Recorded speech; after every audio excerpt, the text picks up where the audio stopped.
Well, if you need to keep your job, come to Goodison Park. Simple as that. Man United 3, Everton 1 in again. I'm sick of doing these videos now. I really am. 3 videos in a row now, 3 defeats in a row. Just not good enough again. But the problem is we had a genuinely near full strength squad. One player out should not diminish the effort and everything that's been put in by this team for the last 7 weeks, and yet it is. It's showing how dreadful we can be when we haven't got Richarlison, and that's a worry. That is a big worry. That lad gets an injury, and then it's probably curtains for Everton. Very poor. I thought the first half after we scored, I thought we played all right. The first half we were okay. Bernard getting the goal early on, but United pressed really high, and give us nothing in that first half beyond that goal. Could barely string passes together, and it just went back to Everton as normal. Normal service resumed. You'd have thought that lessons would have been learned from the last 2 games at Newcastle and Southampton, and seemingly they haven't. There's players in there that, and I said this last week, just the back catalogue of shite in this Everton side, but we're insisting on playing them because we've got nothing else. But then, again, I'm going back to what I've literally just said, that Richarlison is such a miss in this side that it's scary, and it's a massive worry that he is missing. That when he is missing, that how bad we can be. James was off probably because he had nothing in front of him, no engine, no energy. Alan playing that second half on a yellow card, and then probably just odd goals to give away. The first one was, it was a great header from Fernandes, but again, poor defender from Michael Keane and Mason Holgate, who just didn't track the man. Acres of space, and he's just ghosted in and won the header.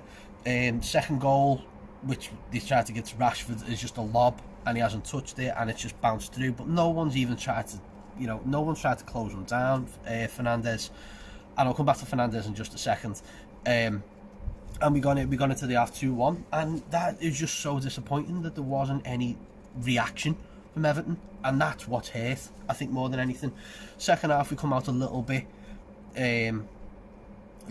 quicker, a little bit sharper, but nothing, still toothless up front, giving Calvert-Lewin nothing.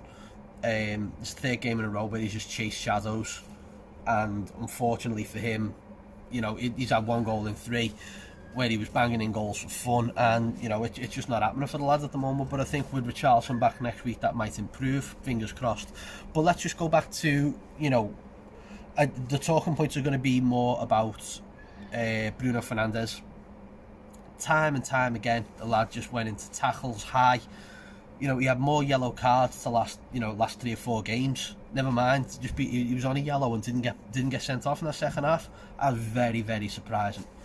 High tackles on Allen, on Luca Dean, and then he's involved in that 3rd goal, which makes it even more annoying and more hard to take when he shouldn't have been on the pitch in the first place.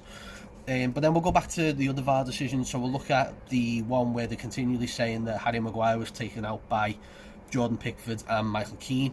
Yeah, okay, that's a rash tackle, I get that, but no one's actually saying, well, actually Pickford's pushed off the pitch when he's come to collect the ball by Harry Maguire. No one's picking up on that because there's still that in the agenda. It's bound to be, because even McManaman, oh my god, what a horrible gobshite he is. How the fuck can Liverpool players be part of the pundit team for an Everton game? You don't have Evertonians doing pundits for Liverpool games, do you? Have a word, BT. McManaman can go and fuck off, honest to god, horrible little prick. But it's like, these kind of players, and and someone mentioned it to me last week, that am I still moaning about the media? Yeah, because they're making it an agenda. There was even a save earlier where Pickford made the save, and rather than saying Pickford made a good save, it was, he's hit it straight at Pickford. It's not, no, it was a good save and he's made the block. He's hit it straight at him. Hit it straight at the keeper. And then, up the other end, there's the challenge on Luca Dean. It was offside, which was the call, which was the right side, which is fair enough. But then, there's nothing said about that tackle where Harry Maguire's gone right through Luca Dean. Yeah, he's got a clip on the wall, which is fine. But then it's an over the ball tackle where he's taking the man at the same time. Where's the consistency? Where's the very, very poor. But anyway, going back to the game, I think Carlo. I think he's got a lot to think about over the next. He's got a good couple of weeks break now, and then we've got Leeds, Burnley, and Fulham, and not necessarily in that order, but they're our next few games, and that's something definitely for him to think about. There's players there again, and I said this back catalogue is shite last week. Gylfi Sigurdsson. Why is Sigurdsson on set pieces when James is on the pitch or Luca Dean on the pitch? He puts him in with absolutely no intensity, very blasé. I've never seen him actually go for an actual tackle and put players under pressure. I just don't see it, and I don't see how he's still getting in this side.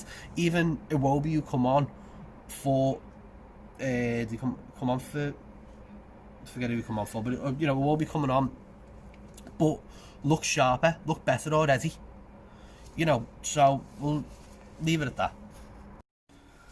Yeah, so let me know what you think in the comments. I don't want to dwell on it too much more. There's enough to analyse, and we'll be analysing it until we're blue in the face. Yeah, please make sure you're liking and subscribing to Falcon Blues TV and following us on Twitter. Always appreciate it. If you're after any of our gear for Christmas, get on to falconblues.bigcartel.com. We've just got some new badges, some new gear. It all looks boss.